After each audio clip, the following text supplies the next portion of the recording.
And so we're 3 minutes early. Let's see. Okay, now we can begin. Might as well. The last talk now is Bartosz Protas from Hamilton, and he's going to tell us about, again, searching for singularities, a systematic search for singularities. Well, thank you so much. So as I'm about to fire the closing shots at this symposium, I think it would be appropriate for me to start by just saying thank you to the organizers for putting together such a thought-provoking and well-organized meeting. So this talk, as Charlie said, is going to be about the mathematically rigorous approach to the search for singularities in various PDEs arising in fluid mechanics. So that's a joint work with my student Diego Ayala, and I have to acknowledge my collaborators, Charlie Daring, for providing initial stimulus for this work and all the discussions that we've had over the last couple of years, and also my colleague Dmitry Palinovsky. So here is the outline of my presentation. So first I'm going to review some classical estimates for hydrodynamic equations in various dimensions. And as is well known, the question of blow-up can be reformulated in terms of the question whether or not some of those estimates are actually sharp. So what I'm going to do in my presentation is to come up with a technique that will actually allow us to construct systematically techniques that solutions that will try to saturate or realize those estimates. The second step is I will try to show that this problem can actually be framed as a variational optimization problem, which can be solved using well understood and well developed optimization techniques for PDEs. In fact, some work along these lines have already been done, and I'm going to review those results. And the second part of my talk, I will focus on the presentation of some new results that we obtained. Okay, so here is Navier-Stokes. We are going to focus on the problem in a periodic domain. So in 1D case, the Burger's equation, and in the 2D case, well, the existence theory is complete and pretty much satisfactory, I guess, meaning that we know that starting from smooth initial data of arbitrary size, we have existence of smooth solutions for global in time, which is of course not the case in 3D. We only have global existence of weak solutions.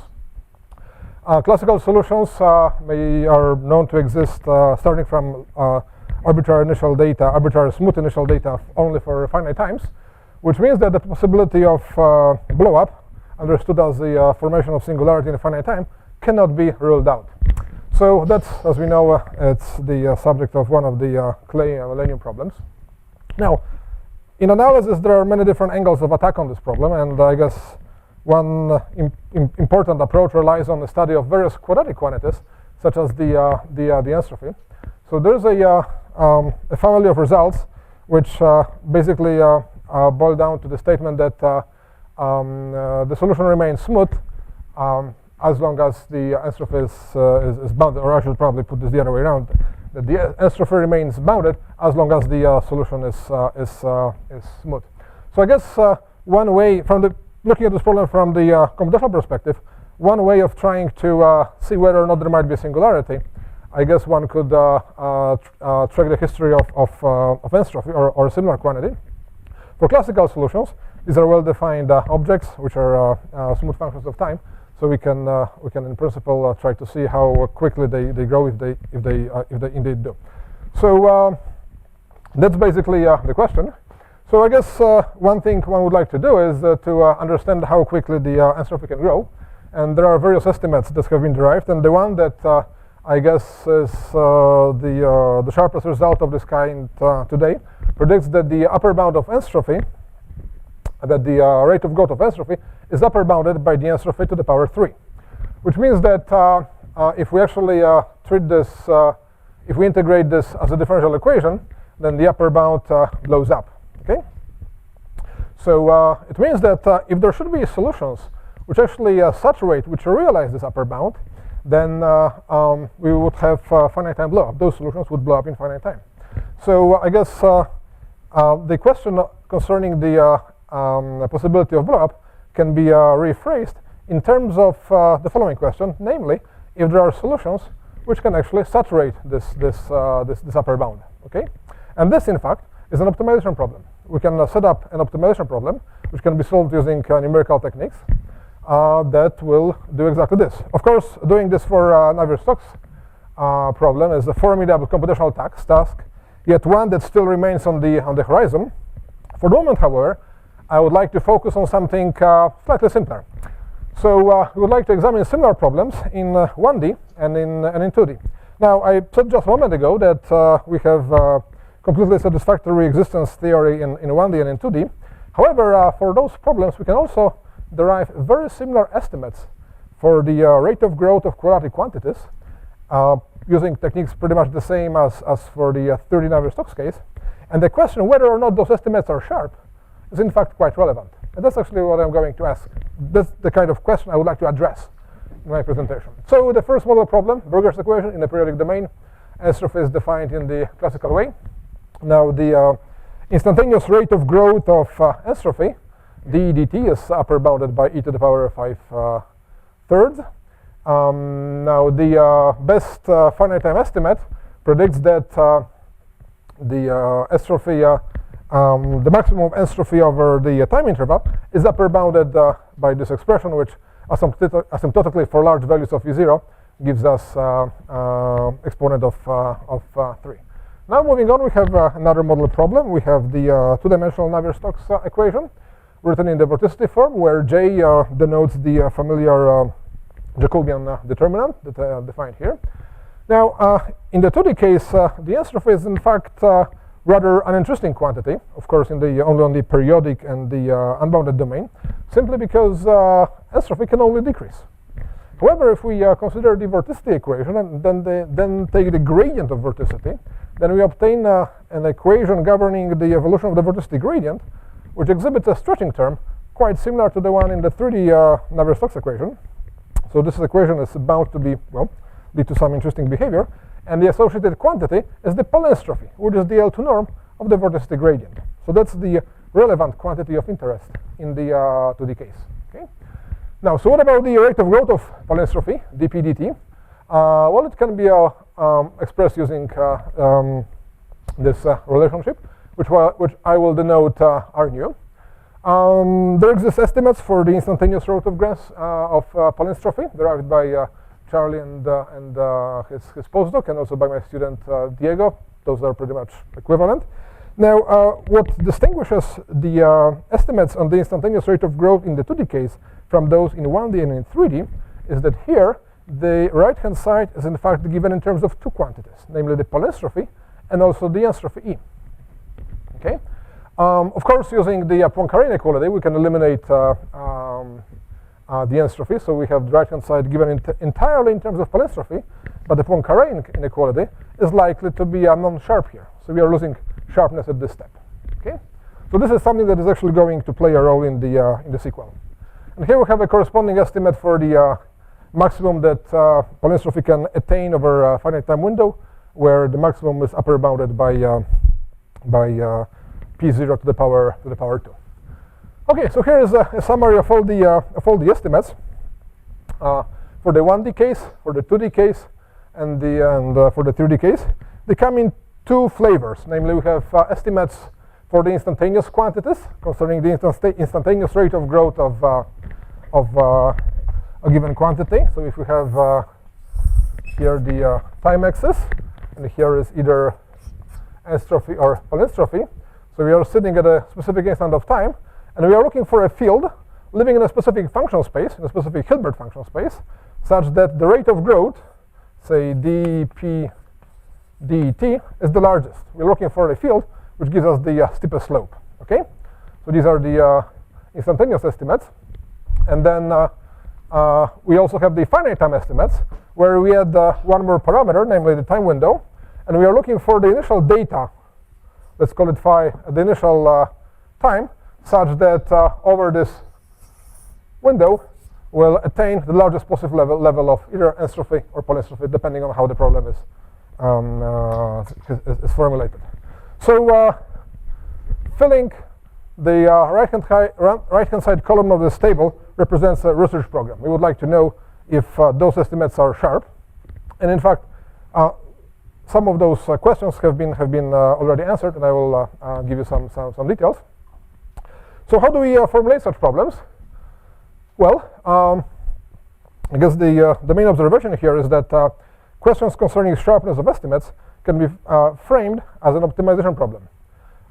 We can find, can we find a field in the instantaneous case or an initial data in the finite horizon case such that the ensuing trajectory will, such that the scaling of the resulting trajectory will exhibit the power law predicted by the upper bound. So that's the goal.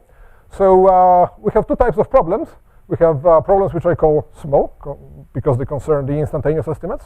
They tend to be easier to solve. And the problems concerning determining the sharpness of the finite time estimates, which are significantly harder as they require more involved computational techniques.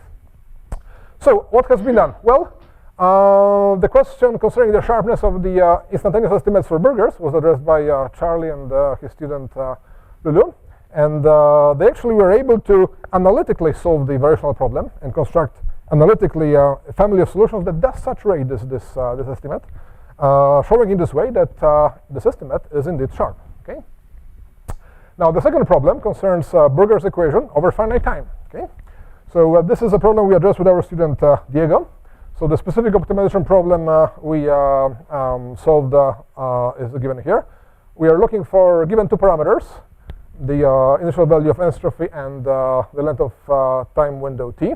We are looking for the initial data satisfying this constraint such that the maximum entropy, actually entropy at the end of the time window, would be as large as possible. Okay. So here is here are the optimality conditions for this problem. So numerically, the way this problem is solved using a gradient descent method, which is indicated here, we just iteratively improve our guess for the initial data until we basically cannot improve it anymore.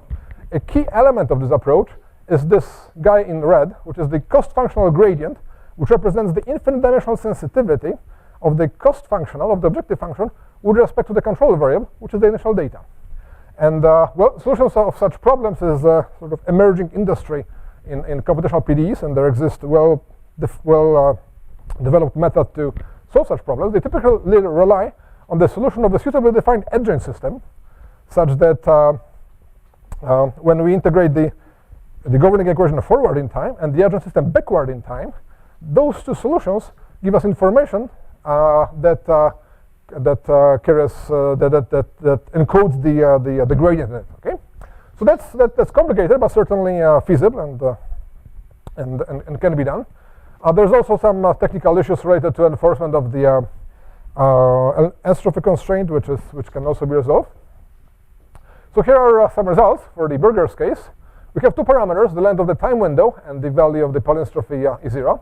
And here is the shape of the optimal initial data, which leads to the maximum possible growth of entropy over a time window, which varies from short to long. So we see that the shape of the optimal solution changes smoothly from a shockwave type of solution to a rarefaction shape of rarefaction wave type of solution. Now if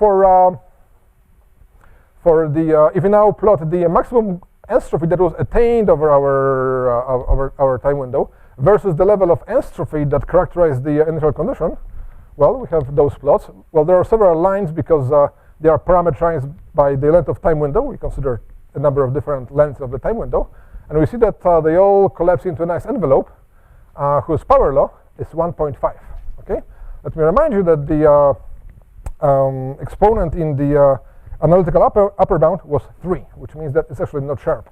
Now, those techniques are based on first order optimality conditions, which means that they are bound to deliver only local maximizers, and a priori there's no way you can say that what we found is actually a global maximizer.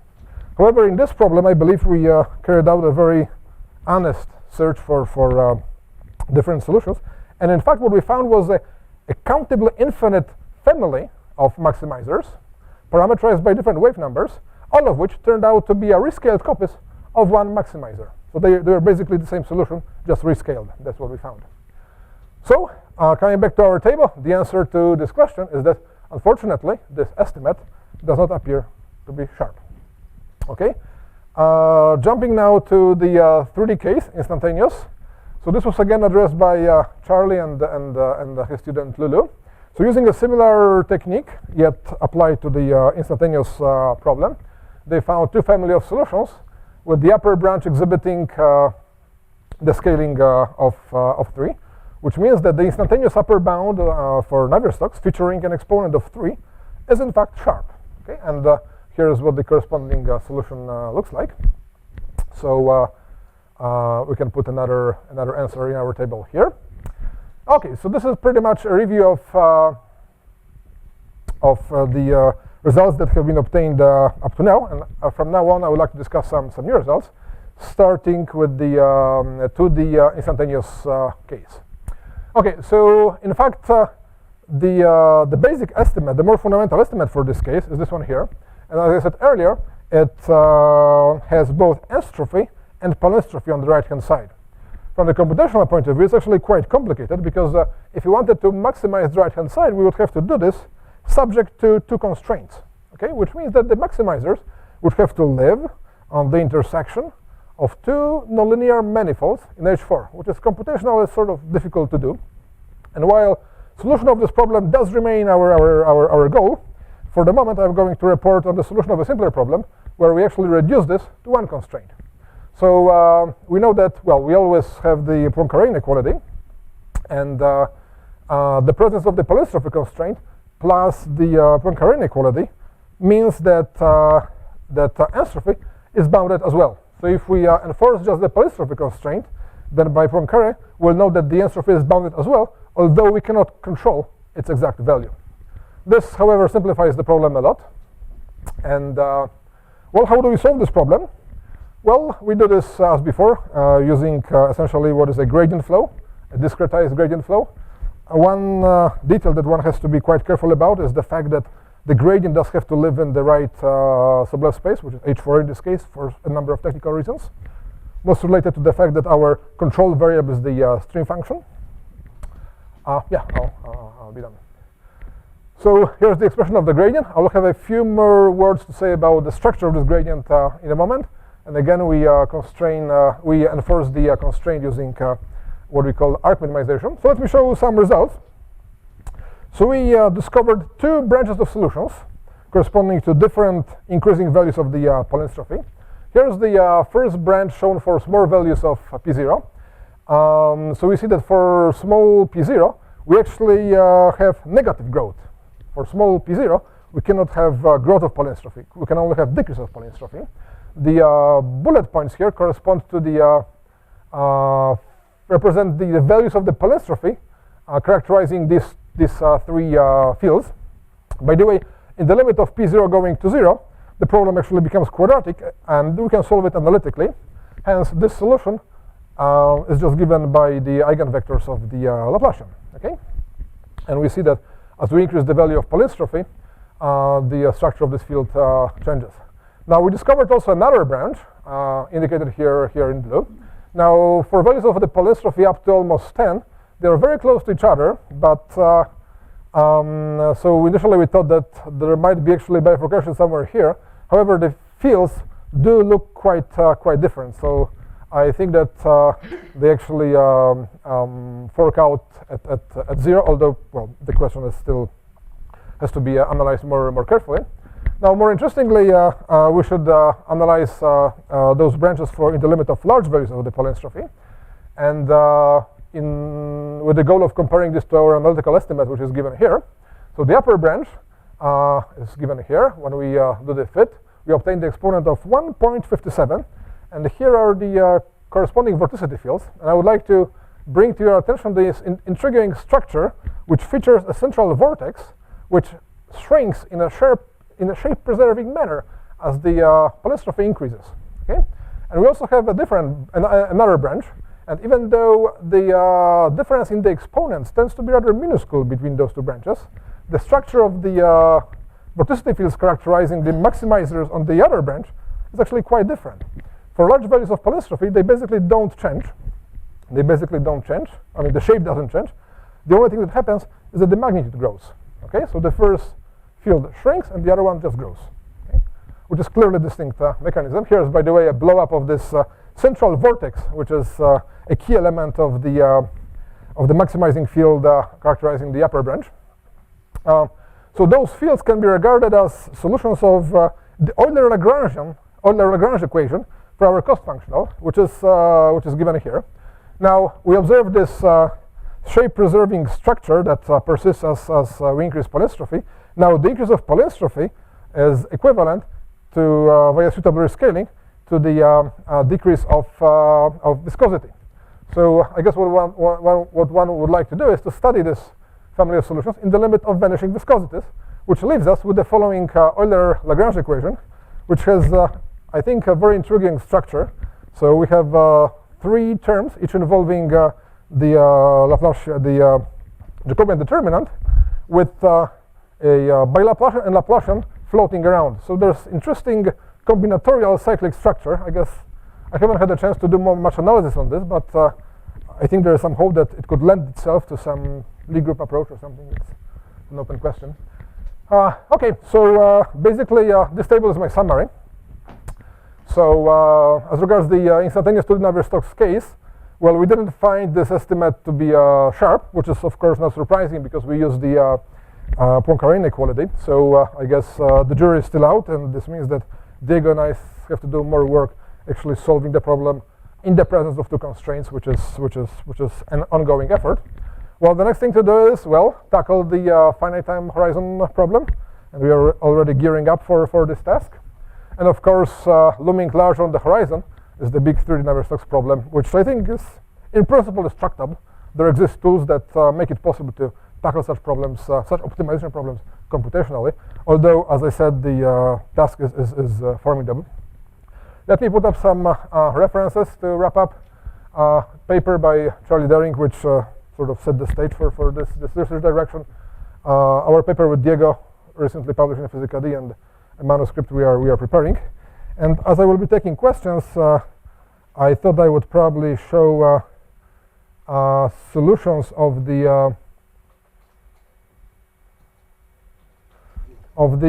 time-dependent problem using the instantaneous maximizers as initial data. So this is what happens with the vorticity field, with the solutions of the Navier-Stokes system, if we use the maximizers we found on the upper branch as initial data. So we see. Oh, I'm sorry. I should do this. Yeah, I'll stop here. Thank you. Yeah, I thought I would loop it. Okay. I have a question. Yes. How did you choose the initial condition from upper branch or lower branch? So what's your, you have general initial condition or? Right, okay, so I guess the question is about the choice of the initial data for the optimization problem that can lead us to different branches. Yeah. Well, I guess the answer to this problem is really the answer to this question is really problem dependent. So I guess one systematic way to probing infinite dimensional space is to look in directions which are orthogonal. So for instance, if you are in Sobolev space HP on the periodic domain, then the right way to look at orthogonal directions is just take sines and cosines. This is the simplest orthogonal set in HP. Yes, sir. Unlike 1D and 3D, in the case of 2D, time it takes to reach a maximum polystrophy depends on the Reynolds number, logarithmically. Optimization over finite time, do we have to think about all? I don't know. Well, But then you change the time interval. And then he searches over time intervals as well. right. He fixes a time interval, finds the optimizer, then changes the time interval, finds the optimizer over. So if one scrolls back to one of the earlier slides, in the finite time optimization problem, the length of the time horizon is actually a parameter. So we solved the problem for a whole bunch of different time horizons. For instance, for Berger's problem, we did this for time horizon spanning, I don't know, 8 orders of magnitude or something. Fixing the viscosity. Yes. Well, we want to sort of restrict the number of parameters characterized in the problem. Fix the viscosity, but the amplitude of the initial condition is the parameter. Right. So you could do it the other way. You could say for fixed initial amplitude, you could be turning down the viscosity. It's the same. Same thing. Yes, Kyle. Imagine you're applying your optimization to the Galerkin truncated equations. So I'm wondering, when you're doing the optimization process, if you will find the same result when you're leaving the field of Galerkin truncation. So for example, when you're increasing the resolution. Well, in all the computations I presented here, both for burgers and for two-dimensional stocks, we're extremely careful to be significantly over-resolved. So that's, I mean, that's a benchmark study. We really want to get the exponents with, you know, good precision. So we are engaging significant resources to actually make it possible. Okay, the end of the last talk. Thank you.